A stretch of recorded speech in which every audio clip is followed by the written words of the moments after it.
Richmond has, for the size of the market, Richmond probably has more record stores than most towns of its size. We have a lot of record stores in Richmond.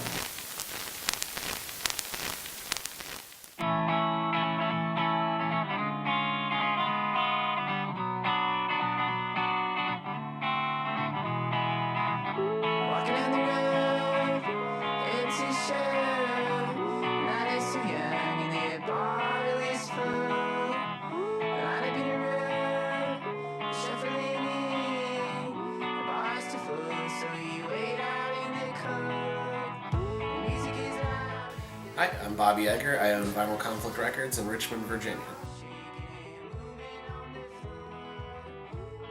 Vinyl Conflict sells vinyl because it's a format that is really popular with the styles of music that we sell, being underground punk and metal.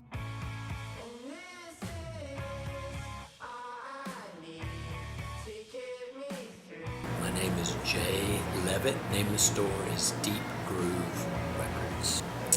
Why do I sell records? Well, it's probably 13 years ago I started noticing people getting into records again. I used to run another record store here in town, which was a CD, DVDs, the whole works. Probably about 12, 13 years ago, I started noticing that people were starting to kind of get back into records. The store that I worked at, we sold a lot of records, always did. People came in from all over the country to buy a record. My name is Bob Schick, and I'm here for Plan 9 Record. When I first started working here, it would be 35 years at the end of June. It was almost all records. Very few tapes, no CDs to speak of. But we've always had records, and they've had a huge resurgence, and we're just thrilled to be part of it. I think the interest that's kind of resurging with old formats of music is coming from collectabilities. People like collecting them, like adding and having a shelf with records on them. It's something tangible. When you put a download of a song or whatever, you got the song, but you don't have anything to hold on to look at, to read while you're listening to the record. The same reason people like them today, same reason when I was growing up. We didn't have any choice, but there was something about holding a record and putting the needle in the groove and going through that whole process. It's a more active process. You've got to actually put the needle in the groove, and then you've got to decide whether you want to change the record to the other side or just listen to that side again. It's a social thing, It's just like I got this, that, and the other thing, and they'll say, okay, well I got this, that, and something else. It's fun. We all do it. We've all done it ever since we were kids. Matchbox cars or Barbie dolls or Pokemon. Yeah, exactly. Pokemon or any of that stuff. It's just something to do. It's fun. So I think people really enjoy the thrill of looking through a random stack of things and finding stuff they like. And I think younger people are discovering that, because that's not really something that exists in other stores, and that's not something you can really just do with the internet. You can discover new music, but discovering new music physically is it's not for everybody. I mean, not everybody collects records. It's a very niche thing, but I think people are starting to rediscover. People say they think that sounds better than digital, but with a record, it's a perfect analog wave versus digital, you just numbers. It's digits, ones and zeros. So it's not a complete perfect wave. The records are. Actually, I have a friend who did the most in-depth test of anybody I know, who actually had a CD of a record and a record of a record. And he had two stereo systems set up side by side.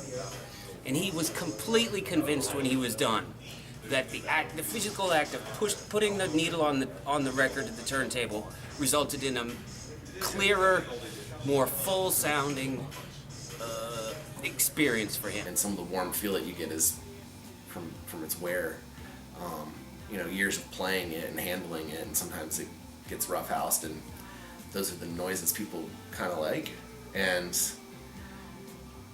yeah, it takes years to do that. So it's neat to hear a 30, 40-year-old Black Sabbath record because it has all these sounds, but kind of takes some wear and tear to get that noise. Not everybody who produces new records takes the proper steps.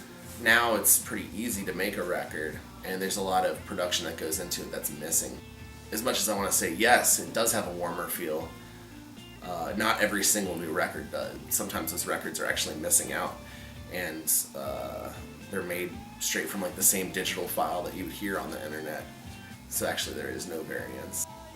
When you're dealing with the stores like Barnes & Noble and stuff, you're just kind of dealing with the top 40, you know, or the very standard classics like the Beatles, Jimi Hendrix, which is great. And everybody wants those records, and they make it available, and they might even have the best price sometimes. But it kind of like starts and stops there.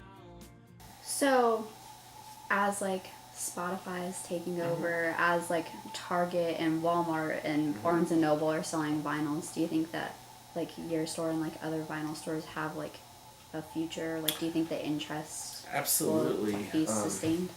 I think the popularity lasts in with there's like a collectability thing, and people really enjoy owning an item.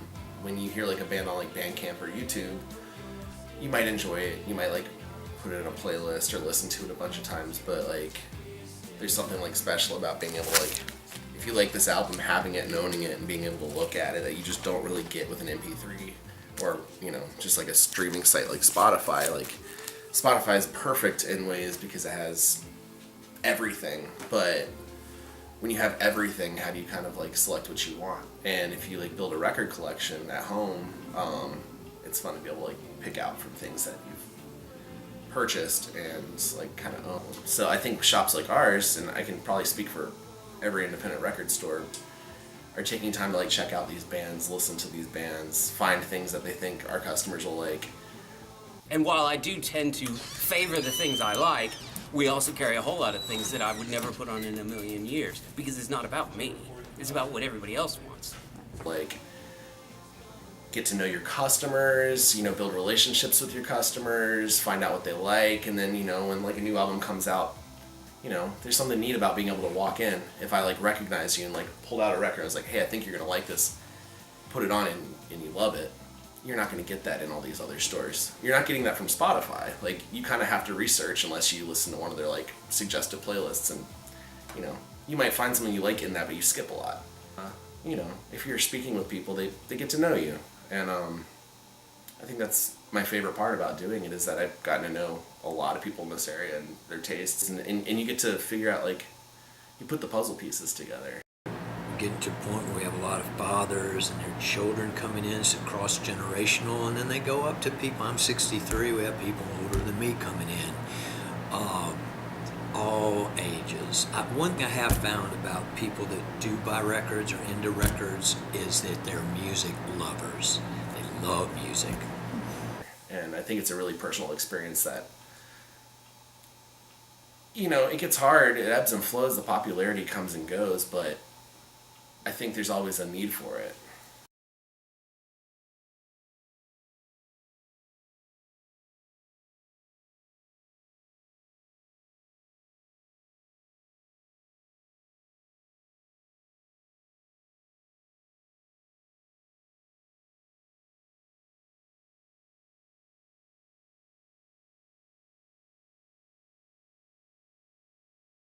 Confused man stumbles on thought. Tell me when. No. You have to be in it. No, I don't. Yes, I you look do. like a freaking noob. I don't have